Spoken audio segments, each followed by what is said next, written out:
Episode-13 recap. അടുത്ത ദിവസം doctor പറഞ്ഞതുപോലെ രാവിലെ ജെയിനിനെ കാണാൻ വരുന്നു. ധാരാളം ചോദ്യങ്ങൾ ജെയിനോട് ചോദിക്കുന്നതിനിടയിൽ ജെയിൻ അവളെ ജോൺ ആക്രമിച്ച് പരിക്കേൽപ്പിച്ച കാര്യം ഡോക്ടറെ ധരിപ്പിക്കുന്നു. Summary English. While Jane, Bessie and the doctor were talking, all on a sudden a loud bell rang. It was the bell for the servants' breakfast. Being Bessie one among the servants, she had to leave them. When they were alone, the doctor asked her again what in fact made her ill.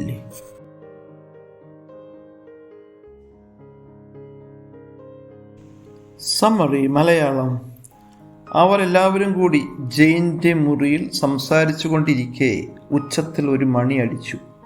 ആ മണി ബാല്യക്കാർക്കുള്ള breakfast സമയം ഉദ്ദേശിച്ചിട്ടുള്ളതായിരുന്നു. ബാല്യക്കാരിൽ ഒരാളായ ബെസിക്കും breakfast സമയമായതുകൊണ്ട് അവരെ വിട്ട് പോകേണ്ടി വന്നു. അവർ തനിച്ചായപ്പോൾ doctor കൂടുതൽ കാര്യങ്ങൾ ജെയിനോട് ചോദിച്ചറിയാൻ തുടങ്ങി. Actual story. At that moment, a loud bell rang. റിങ്ങിൻ്റെ രണ്ടാമത്തെ ഫോമാണ് റിങ് എന്ന് പറഞ്ഞാൽ അടിക്കുക. റിങ്, റാങ്, റങ്, അതാണ് എൻ്റെ 3 forms. It was the bell for the servants breakfast. ആ ബെല്ല് എന്തിനു ഉദ്ദേശിച്ചിട്ടുള്ളതായിരുന്നു? സെർവൻസിൻ്റെ ബ്രേക്ക്ഫാസ്റ്റിന് ഉദ്ദേശിച്ചിട്ടുള്ളതായിരുന്നു. It was the bell for the servants breakfast. Bessie had to leave us. Bessie had to എന്ന വാക്ക് ഉണ്ടായത് മസ്റ്റ് എന്ന വാക്കിൻ്റെ പാസ്റ്റ് ടെൻസാണ്. Had to. മസ്റ്റ് നമ്മൾ പാസ്റ്റ് ടെൻസിൽ ഉപയോഗിക്കാറില്ല. മസ്റ്റ് നമുക്ക് പ്രസൻറ്റിലേക്ക് ഉദ്ദേശിക്കാം, ഫ്യൂച്ചറിലേക്ക് ഉദ്ദേശിക്കാം. പക്ഷേ മസ്റ്റ് ഒരിക്കൽ പോലും നമുക്ക് പാസ്റ്റ് ടെൻസിലേക്ക് ഉപയോഗിക്കാൻ കഴിയില്ല. അപ്പോൾ അതിനൊരു രൂപ വ്യത്യാസം വരും. മസ്റ്റ് എന്തായിട്ട് മാറും? Had to. അപ്പോൾ ഇവിടെ Bessie had to leave us. അതിൻ്റെ എക്സാമ്പിൾസ് നോക്കാം. അതിൻ്റെ ഉപയോഗം ഒന്നും കൂടി വ്യക്തമായിട്ട് നമുക്ക് നോക്കാം. ഒരു കാര്യം വിട്ടുവീഴ്ചയില്ലാതെ ചെയ്തേ പറ്റൂ, അല്ലെങ്കിൽ ചെയ്യാതിരുന്നേ പറ്റൂ എന്നർത്ഥത്തിൽ നമുക്കെന്ത് ഉപയോഗിക്കാം? മസ്റ്റ്. അപ്പോൾ വിട്ടുവീഴ്ചയില്ലാതൊരു കാര്യം ചെയ്യണമെന്ന് നമുക്ക് പറയണമെങ്കിൽ, അല്ലെങ്കിൽ ചെയ്യണ്ടെന്ന് പറയണമെങ്കിൽ ഇത് ഉപയോഗിക്കണം മസ്റ്റ്. അത് ഇതിനകം നമ്മൾ പറഞ്ഞ പോലെ തന്നെ മോഡൽ വെർബുകളുടെ ഒരു ഗ്രൂപ്പിൽപ്പെട്ടതാണ്. മോഡൽ വെർബുകൾ ഒരു ട്രഡീഷണൽ കണക്കിൽ 10 ഉണ്ട്. Will, would, shall, should, may, might, can, could, must, ought to. അതാണ് 10 മോഡൽ വെർബുകൾ. മോഡൽ വെർബുകൾ നമ്മൾ ഉപയോഗിക്കേണ്ട ഉദ്ദേശം ലാംഗ്വേജ് വളരെ ക്വിക്കായിട്ട് മിനിമം വേർഡ്സ് കൊണ്ട് വളരെ ഇമ്മീഡിയറ്റ് ആയിട്ടും വളരെ ഫാസ്റ്റായിട്ടും ഭയങ്കര എഫിഷ്യൻ്റായിട്ടും കാര്യങ്ങൾ സംസാരിക്കാൻ വേണ്ടി ഉപയോഗിക്കുന്ന ഒരു പറ്റം സ്പെഷ്യൽ ഓക്സിലറി വെർബുകളാണ്. അതിനെ ഒറ്റ വാക്കിൽ പറയുന്നത് മോഡൽ വെർബുകൾ എന്നാണ്. അവയ്ക്കൊന്നും തന്നെ തനിയെ നിൽക്കാനുള്ള ശേഷിയില്ല. അത് ഒരു പ്രധാന വെർബിൻ്റെ ഒപ്പം മാത്രമേ നിൽക്കൂ. തനിച്ച് അതിനൊന്നും ചെയ്യാൻ പറ്റില്ല.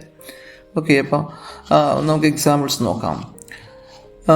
All visitors must report to reception.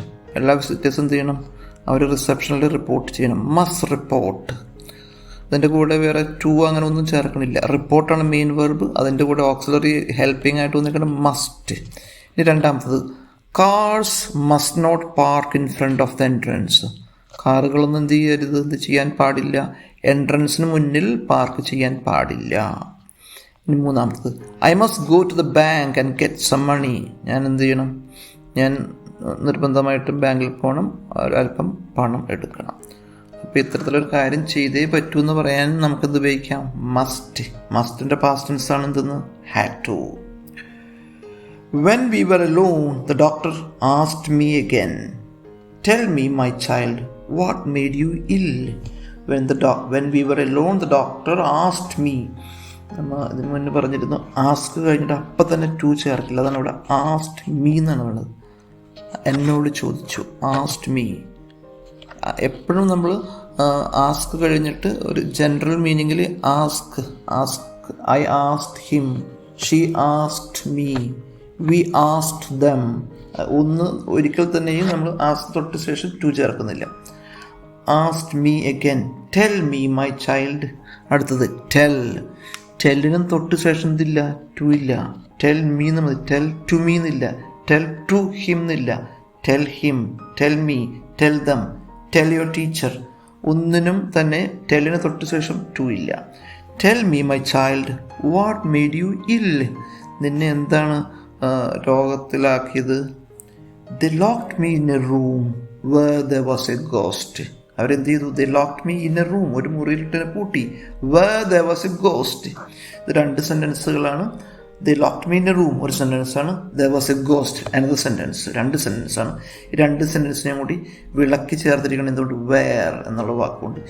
ഏത് മുറിയിലായിരുന്നോ ഒരു ഗോസ്റ്റ് പ്രേതം ഉണ്ടായിരുന്നത് ആ മുറിയിലിട്ട് എന്നെ പൂട്ടി. ഇത്തരത്തിൽ നമുക്ക് പലപ്പോഴും പറയേണ്ടി വരും. അത് നിങ്ങൾ ശ്രദ്ധിച്ചോളണം. കൂടുതലായിട്ട് അതിനെക്കുറിച്ച് അടുത്ത ക്ലാസ്സുകളിൽ പറയാം. A ghost, but there aren't any ghosts.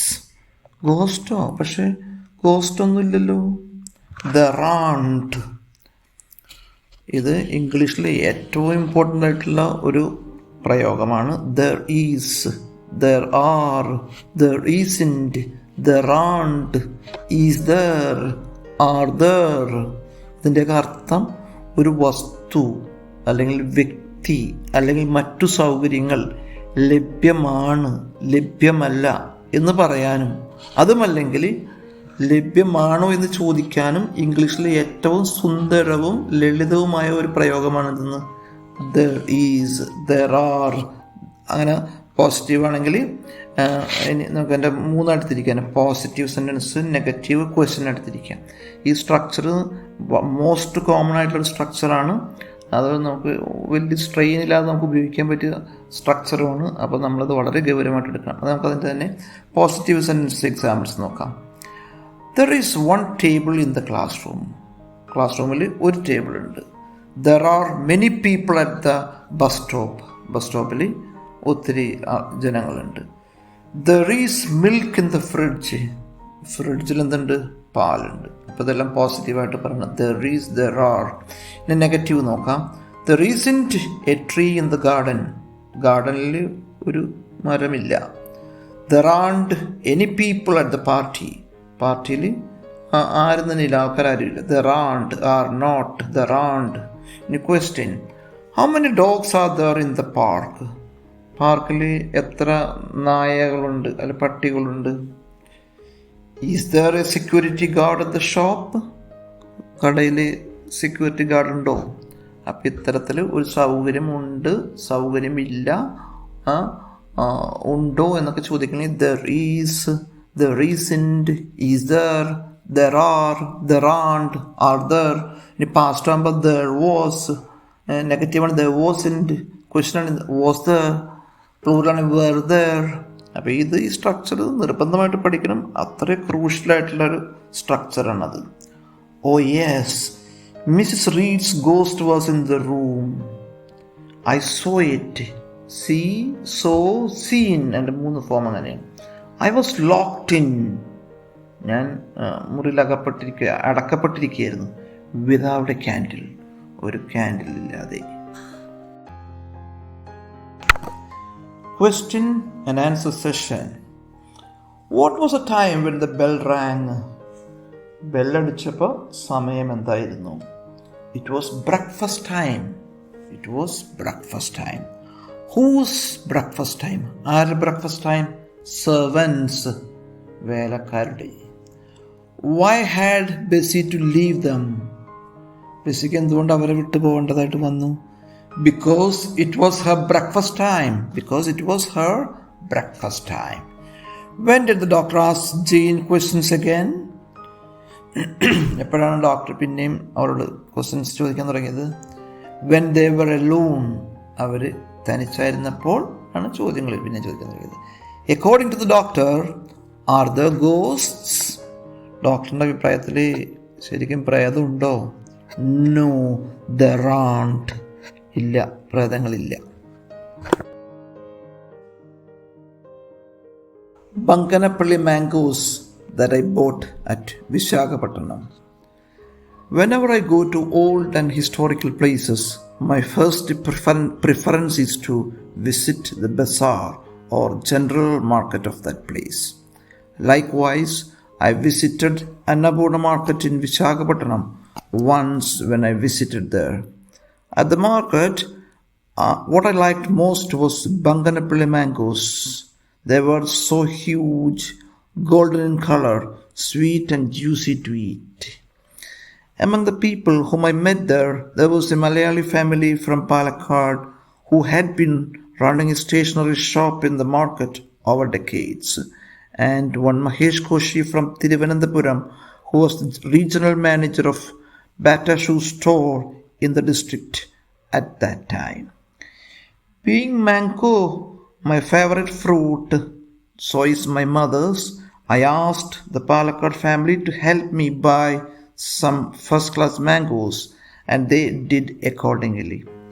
As my family is a huge one, I bought mangoes for 2000 rupees, and I don't remember how many kilos they were. Might be something like 100 kilos. They got my mangoes packed into a large specially made bamboo basket and even helped me have it loaded into the train. When I came back home, I handed this basket to my mother, and when she opened it, she was taken aback. So many mangoes, big ones, yellow, ripe, and a new variety not known to her ever before. Next few days, she was seen busy distributing them among the family, friends, and neighbors. One of the finest shoppings that I ever made in my life was this Banganapalli mangoes.